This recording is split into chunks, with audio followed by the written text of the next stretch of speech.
Prosseguindo o livro O Sacerdócio de Cristo, uma revelação eterna, capítulo 8, Os eleitos de Deus. O Todo-Poderoso anunciou a chegada do seu Filho Jesus. As profecias se cumpriram, e mesmo assim os judeus duvidaram do Messias feito homem. O motivo dessa rejeição é que temiam perder suas regalias, e também muitos cristos haviam se levantado dizendo vir de Deus, e simplesmente eram farsantes. Muitos equívocos aconteceram para os judeus desacreditarem totalmente. Todos precisam saber que o sumo sacerdote Jesus voltará breve. Aqueles que rejeitarem seu evangelho eterno não terá mais oportunidade. A pessoa que tombar nesse momento dificilmente erguerá. Para desequilibrar dessa carruagem não precisa esforço. Recusar essa verdade é o suficiente. Cristo voltará para buscar os seus, e somente os preparados encontrá-lo-ão nas nuvens. A Escritura afirma numa de suas parábolas que voltará como o ladrão da noite. Nas nuvens, os eleitos avistarão os escolhidos que anunciaram a palavra nessa nova aliança. Os mesmos que tiveram seus corpos sacrificados venceram o bom combate e guardaram a fé. Naquele tempo, muitos escarnecedores estarão zombando da palavra e até regozijarão quando os irmãos forem levados. Aqueles, após a volta do Senhor, dirão que os 144.000 e grupos pregadores da palavra eram pandemia no mundo, por isso festejarão. Antes do arrebatamento verdadeiro, muitos reclamam porque sempre ouvem falar que o nosso sumo sacerdote Jesus virá. A humanidade afirma que está abarrotada de ouvir uma palavra que nunca acontece. Os pregadores dizem que Jesus, o sumo sacerdote, voltará, mas alguém que ouve pregar diz: parece que estou aqui. Aquela pessoa ainda segue dizendo: prefiro pensar na minha prosperidade. O pregador não para de anunciar a volta do Senhor. Enquanto isso, o ouvinte segue afirmando duras palavras, dizendo: não existe saída da terra. O pregador, ainda anunciando a palavra, bem rápido, foi arrebatado. Subitamente, a Bíblia e mais utensílios caem no chão. Aquele ouvinte fica pasmado. Aí acredita que o Filho de Deus voltou. Logo disse a outra pessoa que também ouvira a pregação: felizes foram os que autenticaram o sacerdócio de Cristo nas tribos dos filhos de Israel. Esses passam agora as 12 portas que dão entrada à cidade santa. Aquele homem zombador levou tempo para aceitar que o sumo sacerdote Jesus voltou. Agora entendeu que possuía tudo para ser feliz com Deus, mas deixou a oportunidade passar. Ele viu que só lhe restava um momento atribulado para depois ser lançado no tormento, onde seu bicho não morre e o fogo nunca se apaga. Muitos que vomitam o evangelho eterno dirão: o Senhor viera muito cedo e não estávamos preparados. Felizmente, o tempo tão blasfemado havia chegado, e os que recusaram esse evangelho não tiveram mais oportunidade para se preparar. Os assinalados de Deus e grupos que pregavam a vinda de Jesus foram levados, enquanto a maioria pensava que esse evento não viria por desfrutarem uma paz solene. Eles acreditavam que Jesus logo viria, mas aguardavam um sinal. Essas são as desculpas no pós-vinda de Cristo para seguirem pecando, não sabendo que esse método nada resolverá. Muitos desafiavam antes do Senhor voltar, dizendo: ouço falar há muito tempo dessa volta de Cristo, e até aqui nada sucedeu. Então subitamente acontece o pouco esperado, a volta de Jesus. Agora já poderão perceber os 144.000 pregoeiros desaparecidos. O mundo, por recusar o Evangelho eterno, perdera definitivamente a oportunidade de salvar. A realidade está explícita. Aos gentios não haverá mais salvação. Apenas alguns judeus remanescentes que não pegarem o sinal da besta. Durante a nova aliança, muitos religiosos foram enganados, ouvindo que salvariam por sangue na tribulação. Quando eles pregavam, afirmavam que se resistissem à marca, seriam aprovados. Assim que chegou o devido tempo, todos creram e mentiram distorcidamente. O tempo que deveriam receber o sacerdócio de Cristo passou. O povo, embora iludido, acreditara na farsa e a oportunidade findou. Na sequência da frase anterior, o que os homens não sabiam é que deveriam banir o evangelho fácil, mas fizeram diferente. Excluíram a santidade. E o que adiantou essa facilidade se perderam a salvação? Após o sumo sacerdote Jesus arrebatar seu povo, os homens comuns festejarão. Antes do Senhor buscar os remidos, eles garantiam salvação na tribulação. Assim que o Filho de Deus levou os seus, a mentira apareceu.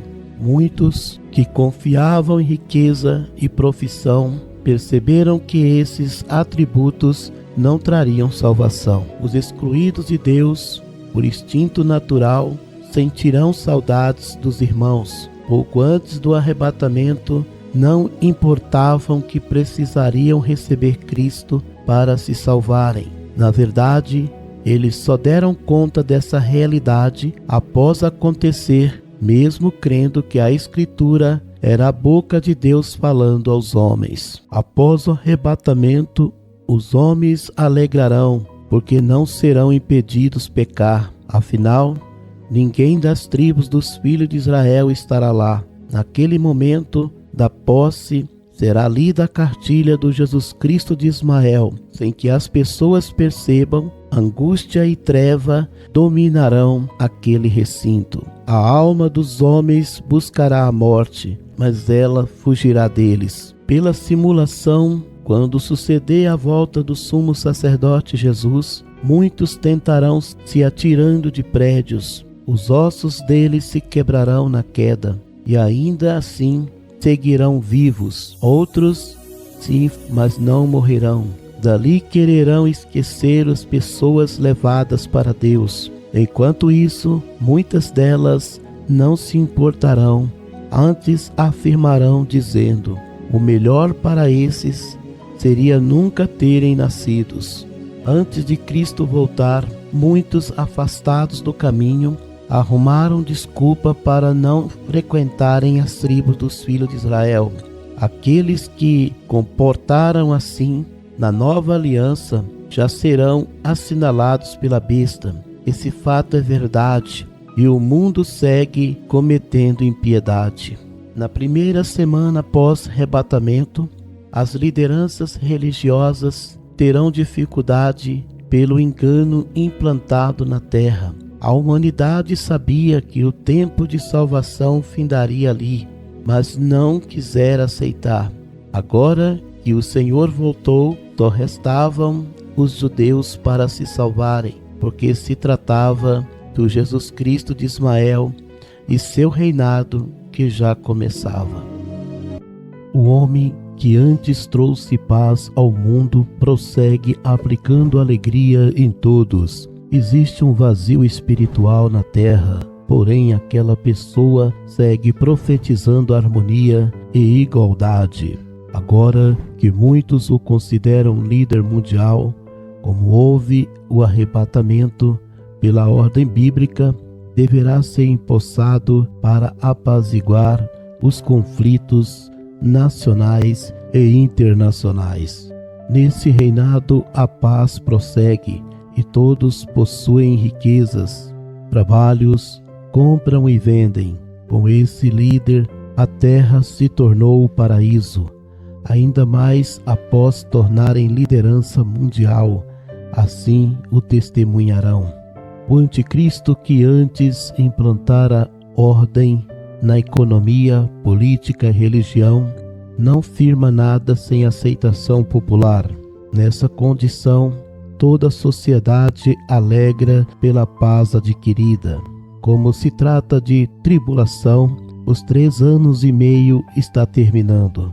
Até ali, todos, inclusive Israel, já comemoram o pacto firmado. Ao completar-se 3 anos e meio, o impostor entra no templo e se autodeclara Deus. Os judeus, ouvindo proferir tais palavras, imediatamente a liderança israelense é convocada e o pacto é desfeito. Daniel 9:27. E ele firmará aliança com muitos por 1 semana, e na metade da semana fará cessar o sacrifício e oferta de manjares. Sobre a ala das abominações virá o assolador, isto até a consumação, e o que está determinado será derramado sobre o assolador. E a besta acende a sua ira contra Israel e obriga a todos que recebam a sua marca para não comprar e nem vender. Apocalipse 13:16. E faz que a todos, pequenos e grandes, ricos e pobres, livres e servos, lhe seja posto um sinal na sua mão direita ou nas suas testas. Como já comentamos, Israel rejeitou Satanás e a fúria dele acendeu. Infelizmente, muitos judeus receberão a marca do Jesus ismaelita. Esses não terão parte com Deus na eternidade, porquanto outros que rejeitaram a proposta satânica são ameaçados o tempo todo. Para os fiéis israelitas, importa agora é viverem eternamente com Deus. Entre as desavenças existirão israelitas que voluntariamente pedirão a marca. Nisso, o desolador baixa o decreto que só compra e vende possuindo seu nome na mão direita ou na testa. Aqueles que rejeitarem serão banidos. Apocalipse 13:17. Para que ninguém possa comprar ou vender, senão aquele que tiver o sinal, ou o nome da besta, ou o número do seu nome. Aproximadamente quando começa a tribulação, os judeus recebem 2 testemunhas vindas de Deus para os alertarem que o indivíduo venerado é encarnação do mal. Os hebreus não os ouvem porque acreditam ser o Messias. Nesse período, o pacto ainda subsiste e todos o têm como resposta gloriosa. Os judeus só o rejeitarão quando entrar no templo e se declarar Deus. Essa figura terá apoio da mídia e todo o planeta viverá a ditadura disfarçada. O ponto mais sensível é que não existirá oposição. A sociedade, quando descobrir a verdade, gemerá ao ver o sofrimento chegar. Os infelizes naquele tempo não possuirão alimento próprio. Pela manhã entregarão algo parecido com remédio. A pessoa não fugirá porque será rastreada. Um estranho lhe fará lembrar do circuito implantado que trazia segurança para todos. Segundo eles, nunca souberam que seriam controlados. Ainda prossegue o estranho. Para muitos agora, tanto faz viver como morrer. Nada mais fará sentido. Com lamentos, a pessoa ainda relembra. Houve um tempo nunca esquecido, a nova aliança. Quando a rejeitamos, o assolador recebeu nossas crenças que julgávamos boa e fomos entregues para sermos marcados. Ali tudo acabou. Apocalipse 14:7. Dizendo com grande voz: temei a Deus e dá-lhe glória, porque é vinda a hora do seu juízo, e adorai aquele que fez o céu, a terra, o mar e a fonte das águas. Depois que os humanos erraram na decisão, veio o homem manifesto, fundando a religião única. Muitos aderiram àquela crença e foram marcados em troca de uma paz tão pequena. Assim que os eleitos foram arrebatados, é visto agora o terrível Satanás. Os judeus que rejeitam a marca são pisoteados e mortos. Sabemos que todo israelita que resistir o Jesus Cristo de Ismael será coroado na cidade santa. Os homens comuns que testemunharam o arrebatamento dirão: hoje vivemos a tribulação, a paz já não existe. Durante a nova aliança, os religiosos nos impediram autenticar o sacerdócio de Cristo nas tribos dos filhos de Israel. Eles nos fizeram acreditar que tudo seguiria. Para a tristeza nossa, o acesso a jogos, internet e televisão foram cortados na volta de Cristo, o sumo sacerdote. Também não precisamos mais. Satanás controla todos na terra. Hoje só existe um canal mundial que noticia o governo. Ele transmite sua voz para cada país na própria língua. Aquele estranho continua dizendo: à minha volta vejo pessoas dopadas, insatisfeitas, procuram fugir, mas são rastreadas pelo governo. Elas estão esperando o tempo se cumprir para serem jogadas no desprezo eterno. Ali suas almas gemerão inconsoláveis. Após o julgamento dos vivos, aqueles que foram julgados para condenação serão precipitados no fogo eterno. Lá serão atormentados eternamente. No julgamento dos vivos, os que perderam a chance pereceram sem misericórdia. Todos que morreram durante o silêncio de Deus, esses serão levados ao julgamento final pelas obras da inocência.